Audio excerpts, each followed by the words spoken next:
2 տարի հետո Երևանը կդառնա 2800 տարեկան։ Այսինքն նրա գլխով գրեթե 3000-ամյակ է անցել։ Եվ ինչպես ենք մենք դա ներկայացնում զբոսաշրջիկին։ Նրան դեպի քաղաք ենք առաջնորդում այս խառնիճաղանճ շենքերով կառուցապատված փողոցով։ Առաջին տպավորությունն այլևս անդառնալի է։ Դրանից հետո տանում ենք դեպի Երևանու ամրոց։ Երևանի ծննդյան վկայականից հետո միանգամից թռիչք կատարում դեպի 15-րդ դարավերջի Երևան, որը հաջողությամբ քանդեցինք։ Հետո արդեն խոսում ենք թամանյանական Երևանի մասին, որը նույն հաջողությամբ աղավաղում ենք։ Եվ Հռոմից էլ հին քաղաք ժամանելիս, քաղաք, որը դեռ նոյնահապետին է երևացել։ Զբոսաշրջիկը զարմացած հարցնում է. իսկ ուր է Երևանը։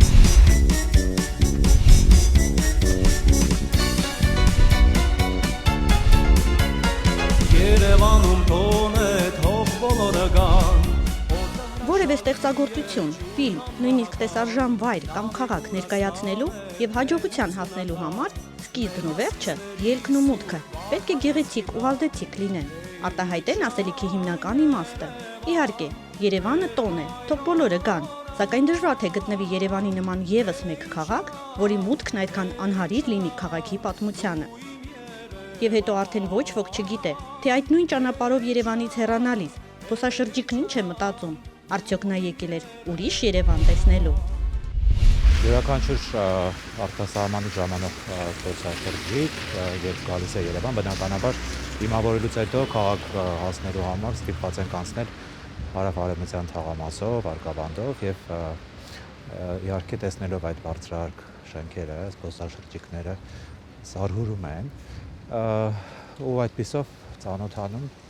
Հայաստանի սովետական քաղաքաշինությանը, բայց գալով Երևան բնականաբար պտույտ ենք անում հանրապետության հրապարակով, արդեն մի քիչ պատկերը ավելի լուսավոր է դառնում եւ ընթացքում արդեն քաղաք այցելելու ընթացքում փորձում ենք ցույց տալ պահպանված պատառիկները 19-րդ դարի վերջի 20-րդ դարի սկզբի մի քանի շենքերը, որոնք պահպանվել են Երևանում, որոնք ճարտարապետության մեջ անվանում ենք մոդեռն արվեստ։ Իհարկե այդ խնդիրը կա։ Ես էլ եմ այդպես գալում, որ դա իհարկե մեզ պատիվ չի բերում այդ խայտաբղետ, այդ բաները, եւ որտեղ ոչ մի հայկական ոչ մի անվանում չկա, ով գալիս է տարբեր երկրներից, տեսնում են այն երկրների անվանումներն է։ Ճիշտ է։ Միտեղ Կլեոպատրա է, միտեղ այլն տարբեր երկրներ, իսկ Հայաստանը ուր մնաց։ Հայտնի չի։ Օդանավակայանի ճանապարհին, այսինքն Ծովակալ Իսակովի փողոցի հետ կապված դա առանձին խնդիր է, որ պետք է նստել եւ լուրջ մտածել, տեսնել այդտեղ ինչ կարելի է անել։ Ժամանակին պետք էր համաձայնվել Գյուլբենկյանի հետ, որ Գյուլբենկյանը այդտեղ պետք է կառուցապատում աներ։ Չհամաձայնվեցինք, տեղը մնաց այդ նման կառույցներ։ Սակայն ինչ տպավորություն է ստանալու զբոսաշրջիկը հենց քաղաքում, որտեղ բացի անհետացած պատմական շենքերից եւս մեկ կարևոր խնդիր կա՝ ինքնակամ շինարարություն։ Այդպիսի կառույցները միայն Երևան քաղաքում կոպիտ հաշվարկով անցնում են 250 հազարից։ Ինչ անել, քրեական պատասխանատվության ենթարկել կառուցողին եւ հսկողին։ Դուք կարող եք շրջել ոչ միայն կենտրոնում, այստեղ խնդրեմը ոչ միայն կենտրոնն է, այլ ընդհանրապես բոլոր թաղամասերը, որ ունենք բնակելի։ Դուք շրջեք թաղամասերով եւ կտեսնեք ինչ սարսափելի վիճակ է տիրում։ Տները այնպիսի տպավորություն է, որ վերքոտ լինեն շենքերը իրենք։ Բոլորը վրակառույցներով, կցակառույցներով վերաբերմունքը այդ բնակիչների շատ անտարբեր եւ չգիտեմ ոնց ասել։ Պատահական չէ, որ զբոսաշրջային գործակալությունները ձգտում են հնարավորինս խուսափել այդ թաղամասերով երթևեկի։ Հետաքրքիր է, որքան ժամանակ են տրամադրում այդ նույն գործակալությունները զբոսաշրջիկներին քաղաքը ցուցադրելուն։ Քանի որ Երևանում թանգարաններից զատ Ծիծեռնակաբերդից, Էրեբունուց, Կարմիր Բլուրից զատ չունենք այլ ցույց տալու ինչ-որ հետաքրքիր վայրեր, իհարկե Կասկադը է նաև Երևանում այցելությունները սահմանափակվում են 2 օրը։ Կոնկրետ Երևանի մասին միշտ ասում են, իսկ ուր է Երևանի միջնադարը։ Բնականաբար միջնադարից ոչինչ չունենք ցավոք պահպանված, բայց 18-րդ դարից սկսած արդեն 19-րդ դարից փորձում եմ ցույց տալ այս շենքերը, ասելով, որ սրանք այն պատառիկներն են, որոնք պահպանվել են։ Իսկ մնացածը մանավանդ հյուսիսային պողոտան, երբ այցելում ենք, իմ խոսքը լինում է շատ սուր, շատ կտրուկ, որտեղ ես ինքս անձամբ չեմ սիրել։ Եվ իմ մանկության Երևանից ոչինչ չի մնացել, այսինքն եթե ժամանակին մոնղոլներն ու թաթարները, թուրքերն էին ավիրում քաղաքը, հիմա մեր մեծամեծները, օլիգարխները ստանում են ինչ-որ թույլտվություններ քաղաքաշինության վարչությունից քաղաքի եւ ավիրվում են հին շենքերը, նույն պատմությունն է նաեւ Կոնդում, նույն պատմությունն է կենտրոնում եւ կառուցվում են բազմահարկանի շենքեր, որոնք դատարկ են մեծ մասամբ։ Երևան ժամանած ֆրանսիացի ճարտարապետներից մեկը իր հայ գործընկերոջը մի այսպիսի հարց էր տվել. իսկ ովքեր են հին Երևանը քանդողները, ու թե երևանցիները։ Ամենամեծ ափսոսանքս գալիս է, որ անհետացել է երևանցի տեսակը, որովհետև քաղաքացի ավելի շուտ տեսակը։ Երևանը կազմավորվեց 20-ականներից հետո հիմնականում տարբեր քաղաքներից եկած տարբեր բնակիչներով համալրվեց Երևանը, ոչ միայն բնիկներն էին, երևանցիներն էին այստեղ ապրում, ու նրանք սիրեցին այս Երևանը եւ կարողացան Երևանը Երևան դարձնել հենց իրենց մոտեցումներով, շնչով, թե վերցնենք դա եւ Մյասնիկյանին եւ Սարյանին, դրանք բոլորը ոչ երևանցիներ էին, բայց կարողացան Թամանյանն էլ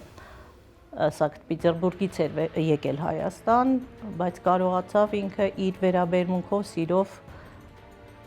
իր լուման դնել այս երկրի քաղաքի զարգացման մեջ։ Տեսեք ինչ հետաքրքիր բան է ձևավորվել։ Երևանի փողոցներով քայլում ես եւ կարդում ես Թումանյանի շաուրմա, այնտեղ Կոմիտասի խինկալի, այստեղ բան ամենայն դեպս ուզում եմ ասեմ, որ ոչ մի հայկական բան չի մնացել։ Թումանյանն ու շաուրման ինչ կապ ունեն իրար, կամ Կոմիտասն ու խինկալին։ Այս պետք է դրանից էլ սկսել, որ պետք է դու ձևավորվես որպես երևանցի, Երևանը սիրես եւ իմանաս, որ Երևանը ինչն է հարիր։ Այդ հարցն էլ է շատ հետաքրքիր։ Տեսեք ինչ որ հարց ենք դնում, որ երևանցի, չէ՞։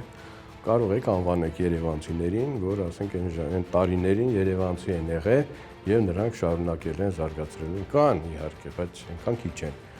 Այդ տարիներին, ով եկել է Երևանը եւ ձևավորվել է Երևանը, նրանց մասնակցությամբ է ձևավորվել, ոչ մեկը Երևանից չի եղել։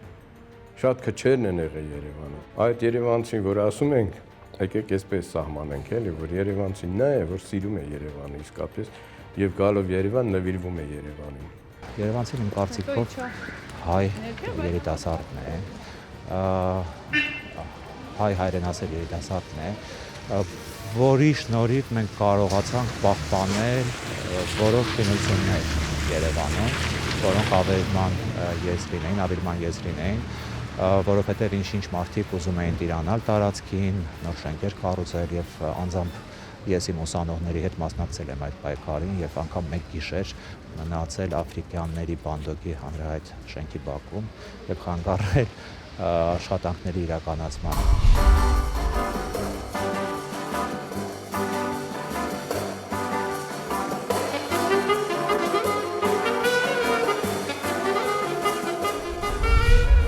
Ինչու քանդվեց հին Երևանը, իսկ գուցե պետք էր քանդել Երևանը։ Նայած թե որ Երևանը եւ որ կառույցները նկատի ունենք, կարծիքները տարբեր են եւ բոլորն էլ հիմնավորումներ ունեն։ Հիմա դժվար է պատկերացնել, որ այս փողոցը ներկայի Մաշտոցի պողոտան է, իսկ սա Հանրապետության հրապարակը, օպերայի շենքի տեղում Գետսեմանի մատուռն էր, ազգային ժողովի հարակից տարածքում Կոզերնի մատուռը, կինո Մոսկվայի տեղում Սուրբ Պողոս Պետրոս եկեղեցին։ Այսպիսին էր նոր կառուցվող Նալբանդյան փողոցը։ Իսկ կարող եք ենթադրել, թե իշուկի վրա նստած այս փոքրիկները Երևանի որ հատվածում են գտնվում, որքան էլ դժվար է պատկերացնելը, սա ներկայի Սախարովի հրապարակ։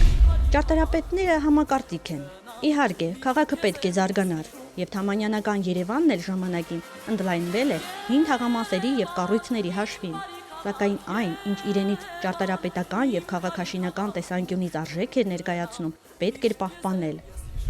Հյուսիսային պողոտան, եթե դուք նկատի ունեք հյուսիսային պողոտան, դա պետք է արվեր, դա վաղուց էր հասունացած այդ հարցը, Եվ այստեղ անցկացվեցին մի քանի կոնկուրսներ, մրցույթներ, որ իսկապես հետաքրքիր գործեր կային այնտեղ, բայց ժամանակը երևի չբավականացրեց այն իրականացնելու համար եւ ծրագիրը, որ կազմվեց արդեն 2004 թվականից, կարծեմ 2004 թվականին դա շատ հապճեպ արվեց եւ կատարվեցին բավականին սխալ մոտեցումներ այդտեղ եւ այստեղ բավականին մեծ հայտնի ճարտարապետների խումբ աշխատել, որոնք բաց թողեցին այդ հնարավորությունները։ Այդտեղ մենք կորցնելու այդքան բան չունեինք, ես ասեմ, կային մի քանի քիչ թե շատ ուշագրավ շինություններ, բայց հիմնականում այնտեղ բավականին տխուր իրավիճակ է տիրում։ Ես լինելով երևանցի միշտ ցավել եմ, որ այդտեղ ունենք մի հատ անհասկանալի կեղտոտ մի հատ զոնա, որը ոչ մի կերպ չէր մաքրվում ոնց որ։ Սերգեյ Ամիրաղյանն էլ համաձայն չէ անհետացող Երևան արտահայտությանը։ Կարծում է, որ շատ դեպքերում գույները խտացված են։ Միգուցե քաղաքի պատմական ինչ-ինչ շերտերի միջև կապը խզված է, սակայն Երևանը չի կարող անհետանալ։ Երևանը իհարկե չի անհետանում, որովհետև նախևառեջ նորից շեշտեմ եւ ասեմ, դա իմ անձնական կարծիքն է, որ այդ անհետացող կոչված կետերը, օբյեկտները, շենքերը եւ այլն, դրանք ես չէի անվանի, որ դա է Երևանը։ Դա Երևան էր իհարկե, բայց թե Երևանի այն կարգավիճակին է, նրա վկայությունն է, որ Երևանն եղել է գավառական հետամնաց քաղաքներից մեկը։ Իսկ մենք ուզում ենք Երևանը տեսնենք որպես մայրաքաղաք եւ ոչ սովորական մայրաքաղաք, այնպիսի մայրաքաղաք է, որ ոչ թե միայն իր պետության սահմաններում է մայրաքաղաք, այլ նա մայրաքաղաք է ամբողջ հայության համար, որ սփռված է ամբողջ աշխարհով մեկ։ Եվ թեև այսօր խոսեցինք այն մասին, թե ինչպիսին է մեր քաղաքը զբոսաշրջիկի աչքերով, գլխավոր հարցն այն է, թե ինչպիսին է մեր քաղաքը հենց մեր աչքերով, ինչպիսի քաղաքաշինական միջավայր է հենց մեզ, երևանցիներիս համար։ Երևանը ոչ միայն չի ներկայացնում, պահպանում եւ բացահայտում աշխարհին իր ժառանգության ամբողջ խորությունը եւ հարստությունը, այլև հատկապես վերջին տարիներին վերացնում ու ջնջում է այդ ժառանգության ամբողջական շերտեր։ Սակայն ինչ անեն ճարտարապետները, երբ կառույցներից էլ առավել անպաշտպան վիճակում էլ իրենք են գտնվում։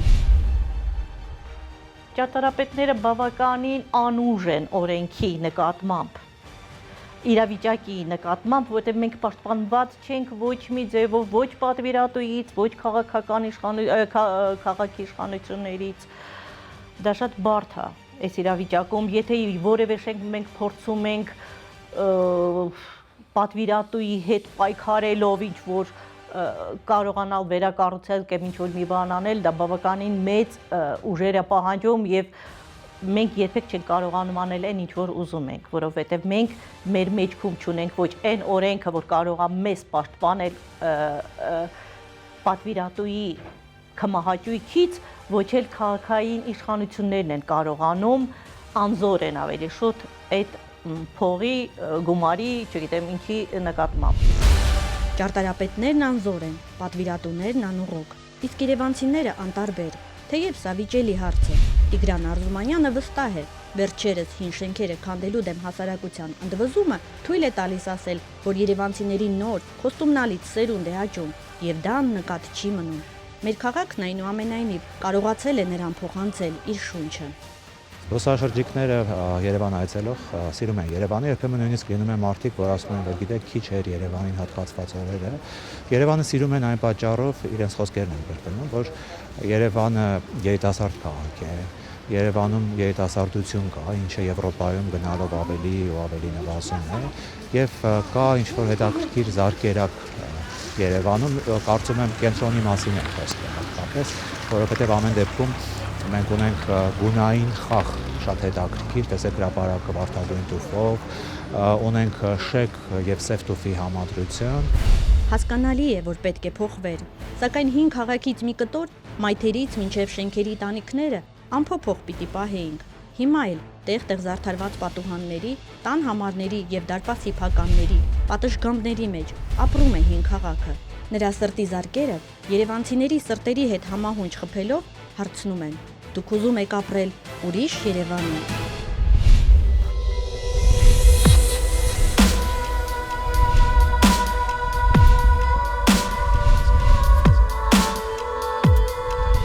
Որտեղ է հիմա ապրում հին Երևանը։ Նրա կառույցները քանդելու եւ փոխարենը նոր, գուցե ավելի գեղեցիկ շենքեր կառուցելու հետևանքով մենք հանկարծ հայտնվել ենք մի անծանոթ քաղաքում։ Պարզվում է դա նույնպես Երևանն է, սակայն մի ուրիշ Երևան է։ Իսկ այն մյուսը մեր հարազատ անհետացող քաղաքն է, որի շենքերի ճակատները պատմում են այն մասին, թե ինչ կլիներ, եթե մի օր անհետացող քաղաքի հետ միասին ջնջվեր նաեւ մեր հիշողությունը։